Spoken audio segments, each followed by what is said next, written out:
అండి అందరికీ నమస్కారం. వెల్కమ్ బ్యాక్ టు గుడివాడ వంటలు. ఈరోజు మన కిచెన్లో రెసిపీ వచ్చేసి సమ్మర్ వచ్చేసింది కదా ఫ్రెండ్స్, పిల్లలు ఇంట్లోనే ఉంటారు. ఎన్ని తిన్నా కూడా ఏదో ఒకటి కావాలని అంటారు. అప్పటికప్పుడు మనం ఇన్స్టెంట్గా తయారు చేసుకునే క్రిస్పీ స్నాక్స్ రెసిపీ అటుకులతో మీరు ఒక్కసారి నేను చేసే విధంగా మీ ఇంట్లో ట్రై చేయండి. ఎలా కుదిరిందో కామెంట్ సెక్షన్లో కామెంట్ చేయండి. ఒక జల్లీల్లో 1 కప్పు దాకా అటుకుల్ని తీసుకోండి. మీరు ఏ కప్పు కొలతతో అయినా తీసుకోండి. తీసుకున్నాక ఈ అటుకుల్ని ఈ విధంగా కాస్త జల్లించుకోండి. తర్వాత ఇందులో నీళ్ళని వేసుకొని 1-2 సార్లు శుభ్రంగా కడగండి.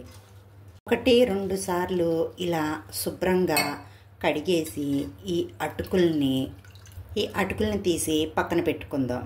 ఇలా కడిగేసిన ఈ అటుకుల్ని ఒక 10 నిమిషాల పాటు పక్కన పెట్టేసుకుందాం.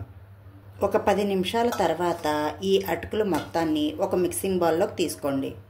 ఈ అటుకుల్ని మెత్తగా చేత్తోనే మ్యాష్ చేసుకోండి. ఒకవేళ మీకు చేత్తో మ్యాష్ చేయడం ఇష్టం లేకపోతే మిక్సీ జార్లో వేసి ఒక్కసారి పల్స్ తిప్పండి. ఇలా మ్యాష్ చేసుకున్న తర్వాత ఉడికించుకున్న 2 బంగాళదుంపల్ని, ఇక్కడ నేను ఫ్రెండ్స్ మీడియం సైజు 2 బంగాళదుంపల్ని ఉడికించుకొని గ్రేడ్ చేసి వేసుకున్నాను. మీరు కావాలంటే మ్యాషర్తో అయినా మ్యాష్ చేసుకోవచ్చు. ఈ బంగాళదుంప వేసాక ఈ అటుకులలో ఈ బంగాళదుంపని బాగా కలిపేసుకోండి.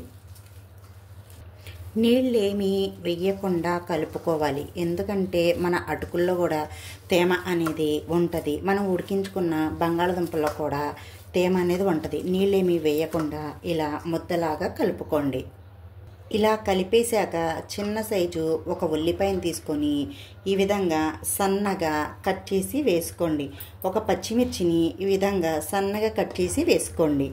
ఇప్పుడు సన్నగా కట్ చేసుకున్న కొత్తిమీర, కరివేపాకు, రుచికి సరిపడా ఉప్పు మీ టేస్ట్ని బట్టి మీరు వేసుకోండి. సన్నగా కట్ చేసుకున్న అల్లం ముక్కలు వద్దు అనుకుంటే స్కిప్ చేయండి. మీకు కారం వద్దు అనుకుంటే ఈ కారం ప్లేస్లో చిల్లీ ఫ్లేక్స్ని వేసుకోండి. 1/2 టీ స్పూన్ దాకా కారం, 1/2 టీ స్పూన్ దాకా వాముని క్రష్ చేసి వేసుకోండి.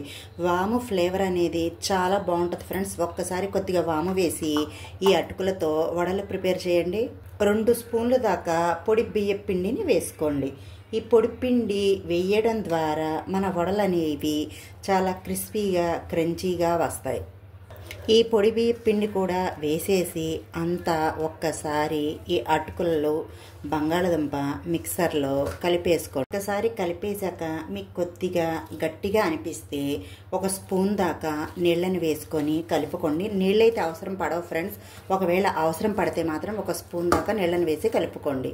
ఇలా అంతా ఒక్కసారి కలిపేశాక ఇప్పుడు తడుపుకున్న ఈ పిండిని ఒక ముద్దలాగా తీసుకొని ఇలా రౌండ్ బాల్ లాగా చేసి ఇప్పుడు ఈ అరచేతిలో పెట్టి ఇలా వడ షేప్ లాగా ఇవ్వండి. ఎక్కడ క్రాక్స్ రాకుండా ఇలా తయారు చేసుకోండి. ఇలా తయారు చేసుకున్న ఈ వడల్ని ఒక ప్లేట్లోకి పెట్టేసుకొని మిగతా వడల్ని కూడా ఇదే విధంగా ప్రిపేర్ చేసుకోండి.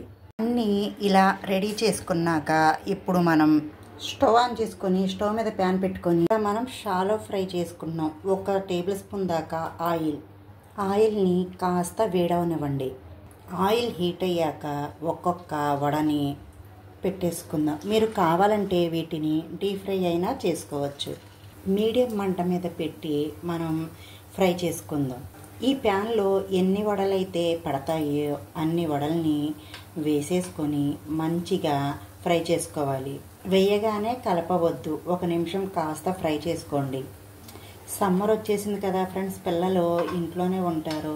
ఏదో ఒకటి కావాలని అడుగుతారు. మనం అప్పటికప్పుడు ఇంట్లో అటుకులు ఉంటే మాత్రం ఇలా వడల్లాగా ప్రిపేర్ చేసి పెట్టచ్చు. ఇప్పుడు మనం అన్ని వడల్ని నిదానంగా రెండో వైపుకి ఇలా తిప్పేసుకుందాం.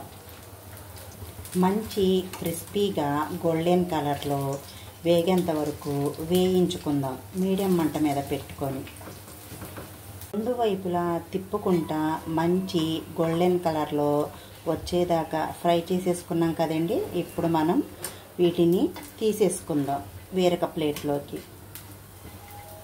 మిగతా వాటిని కూడా ఒక్క స్పూను ఆయిల్ వేసుకొని ఇదే విధంగా ఫ్రై చేసుకోండి. అటుకులతో స్నాక్స్ రెసిపీ రెడీ అయిపోయిందండి. మీకు గనుక రెసిపీ వీడియో నచ్చినట్టయితే మా వీడియోకి ఒక మంచి లైక్ ఇచ్చి మీ ఇంట్లో ట్రై చేసి ఒక మంచి కామెంట్ అయితే పెట్టండి. ఇలాంటి మంచి మంచి రెసిపీ వీడియోస్ కోసం మా ఛానల్ని సబ్స్క్రైబ్ చేసుకోండి. పక్కనున్న గంట సింబల్ని యాక్టివేట్ చేసుకోండి. Bye friends, thank you for watching.